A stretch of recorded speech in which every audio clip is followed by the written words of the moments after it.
Let's work through a few more examples. The first example is the fourth root of 81.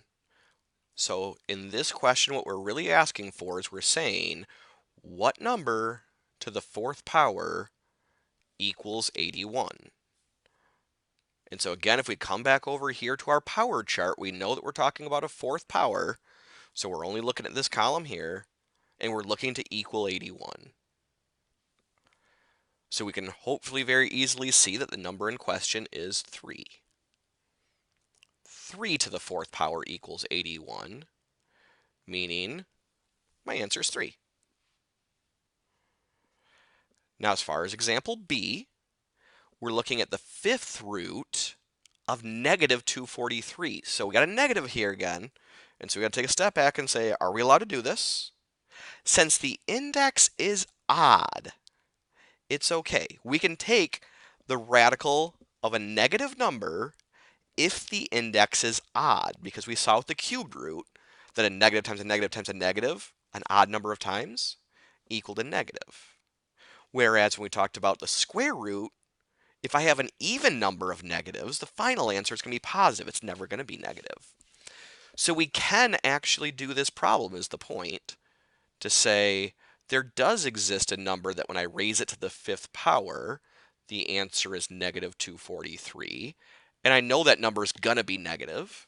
So really, I want to focus on something to the fifth power that is 243. So I'm going to come back over to my power chart. I'm talking about fifth powers, so I'm only looking at the fifth powers. And 243 is the magic number I was asking about. And so it looks like 3 is what we are raising to the fifth power. Now, obviously, it's negative 3 since we're getting a negative answer, but that's our answer then, negative 3. Now, for example C here, we have an even index. So that means I'm multiplying something by itself 4 times and supposedly equaling a negative.